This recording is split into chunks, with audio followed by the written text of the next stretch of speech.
Brought to you by TechnoSpark 20 series smartphones. Wardha लोकसभेमध्ये बच्चू कडूने निवडणूक लढवावी अशी तुमच्या कार्यकर्त्याची मागणी रक्तदान करून मला वाटतं त्या कार्यकर्त्यांचा मी आभारच मानतोय। 200-300 कार्यकर्त्यांनी रक्तदान करून ही मागणी केलेली आहे की आपण वर्धा लढावं, कारण शेतकऱ्याच्या संदर्भात असेल, इतर काही प्रश्न असेल, किमान केंद्राच्या आयात निर्यातच्या धोरणाच्या विरोधात कुठेतरी आवाज उठवला गेला पाहिजे। या भावना कार्यकर्त्याच्या मी समजतो, त्यांचे आभारच मानतो। आणि ही पहिली वेळ आहे, नाहीतर आम्ही पाहतोय का बिअर बार रेस्टॉरंटमध्ये जाऊनच मागणी करतात, पण आमच्या कार्यकर्त्यांना रक्तदान करून मागणी केली आहे, त्यांचं मी आभार मानतो। मी 2 तारखेपर्यंत माझी स्वतःच्या 2 टीमा आम्ही वर्धेत पाठवलेल्या आहे।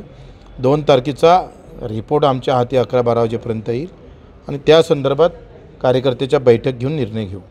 अमरावतीचं उद्या निश्चित होईल। कुठे बैठक काय? उद्या पत्रकार परिषदच होईल। किती वाजता? 1 वाजता राहील। तुमच्यासोबत कोण सहभागी, छोटे मोठे पक्ष किंवा नेते? ते आता पहिले तर उद्या आम्ही निश्चित करतोय आणि मग कोणाला सोबत घ्यायचं ते ठरवू। उद्या अमरावती लोकसभेचा उमेदवार जाहीर होईल प्रहारचा?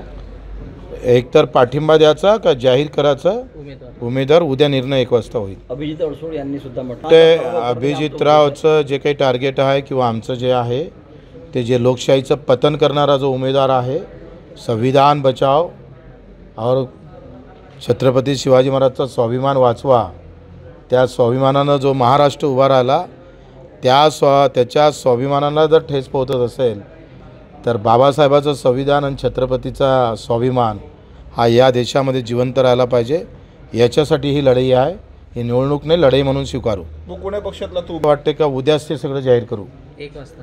1 वाजता।